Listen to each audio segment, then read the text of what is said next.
Halo, perkenalkan nama saya Nadila Putri dengan NIM 2086-206133 dari kelas 4A. Baik, di sini saya akan menjelaskan tentang pendekatan pembelajaran pada siswa dan guru.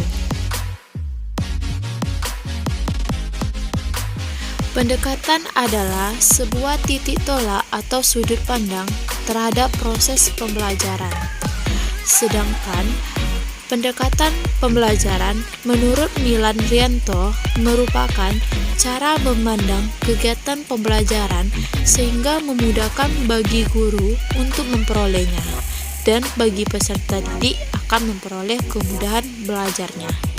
Bahwa dapat kita simpulkan bahwa pendekatan pembelajaran adalah pandangan atau sudut pandang berupa rencana awal untuk menentukan pelaksanaan proses pembelajaran dalam menerapkan perilaku atau tindakan kelas yang akan digunakan dalam kegiatan belajar dan mengajar.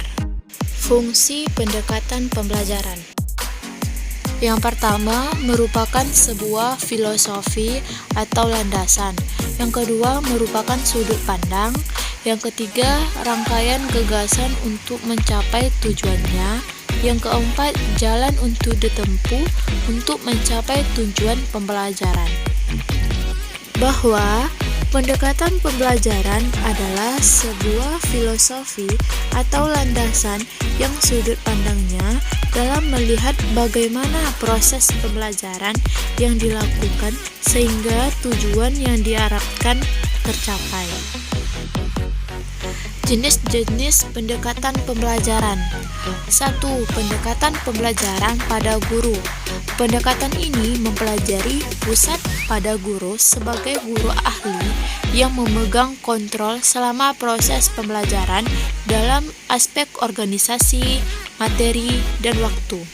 Guru bertindak sebagai pakar yang mengutarakan pengalamannya sehingga dapat menstimulasi perkembangan siswa. Pendekatan yang berpusat pada guru menurunkan beberapa strategi seperti pembelajaran langsung dan pembelajaran deduktif dan pelajaran eksploratory. Yang kedua yaitu pendekatan pembelajaran berpusat pada siswa yang disebut dengan student center, yaitu mendorong siswa untuk mengerjakan sesuatu sebagai pengalaman praktek dan membangun makna atas pengalaman yang diperoleh. Pusat pembelajaran diserahkan langsung ke peserta didik dengan supervisi dari guru, dan pendekatan pembelajaran yang berpusat pada siswa yang menurunkan strategi pembelajaran seperti discovery learning dan inquiry, yaitu penyingkapan atau penyelidikan.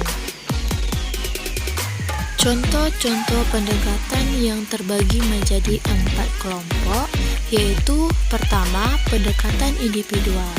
Pendekatan individual dipahami sebagai sebuah pendekatan di mana guru berusaha memahami tabiat dan huruf siswa dalam sebuah kelas tertentu. Guru senantiasa melakukan pendekatan secara individu sehingga lebih gampang memahami bagaimana huruf para siswa.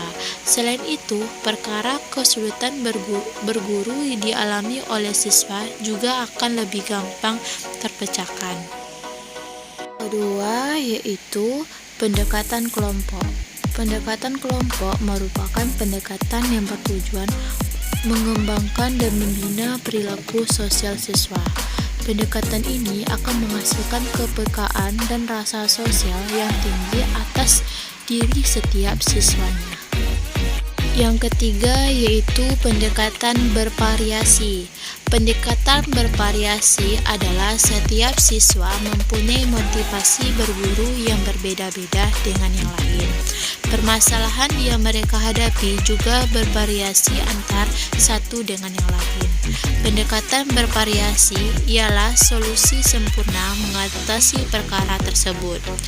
Hal ini didasari pemahaman akan permasalahan yang dihadapi setiap siswa dalam proses berguru majemuk sehingga teknik pemecahan masalah perkara. Yang keempat yaitu pendekatan edukatif. Dalam pendekatan edukatif, setiap sikap, tindakan, dan perbuatan guru harus mempunyai nilai pendidikan yang bertujuan untuk mendidik siswa biar memahami dan menghargai norma sosial, susila, agama, dan hukum. Pendekatan ini berperan penting dalam membina tabiat siswa. Ada macam-macam pendekatan pembelajaran. Yang pertama ada pendekatan kontekstual. Apa sih itu pendekatan kontekstual? Pendekatan kontekstual merupakan proses belajar mengajar dengan pembelajaran bermakna melalui kegiatan-kegiatan yang melibatkan siswa secara langsung. Siswa tidak dilatih untuk menghafal, sekedar mengetahui atau memahami. Namun, siswa dilatih untuk menentukan suatu solusi dari permasalahan yang diberikan, sehingga pemahaman konsep siswa terbentuk. Yang kedua ada pendekatan konstruktivisme. Pendekatan konstruktivisme adalah pendekatan yang menjadi landasan berpikir dengan membangun sedikit demi sedikit pengetahuan yang didapatkan dari hasil pengetahuan tersebut, diperluas dengan konteks yang terbatas serta tidak secara tiba-tiba. Kelebihan pendekatan ini adalah peserta didik dapat membimbing pengetahuannya secara mandiri dan aktif melalui proses belajar yang kontinu antara pembelajaran terdahulu dan pembelajaran yang terbaru. Selanjutnya yang ketiga ada pendekatan deduktif dan induktif. Pendekatan deduktif ditandai dengan penerapan konsep, definisi, dan istilah-istilah pada bagian awal pembelajaran. Pendekatan deduktif dilandasi oleh suatu pemikiran bahwa proses pembelajaran akan berlangsung dengan baik bila siswa telah mengetahui letak persoalan dan konsep dasarnya. Yang keempat yaitu pendekatan sains, teknologi, dan masyarakat. Pendekatan sains, teknologi, dan masyarakat atau STM artinya STM dipandang sebagai proses pembelajaran yang disesuaikan dengan konteks pengalaman manusia. Pendekatan ini melatih kreativitas, sikap ilmiah, dan menggunakan konsep serta proses peserta didik dalam kehidupan sehari-hari. Baik, di sini saya akan menjelaskan tentang kesimpulan pendekatan pembelajaran berpusat pada guru dan siswa. Kesimpulannya yaitu pendekatan pembelajaran adalah yaitu pandangan atau sudut pandang berupa rencana awal untuk menentukan pelaksanaan proses pembelajaran dalam menerapkan tindakan atau perilaku yang akan digunakan dalam kegiatan belajar mengajar. Pendekatan pembelajaran mempunyai dua macam. Yang pertama yaitu pendekatan pembelajaran pada guru. Yang kedua yaitu pendekatan pembelajaran pada siswa. Nah, itu kesimpulan dari pendekatan pembelajaran. Yaitu pendekatan pelajar itu yaitu menguasai, guru bisa menguasai murid atau siswa untuk belajar dan bisa memahami pembelajaran yang akan diajarkan.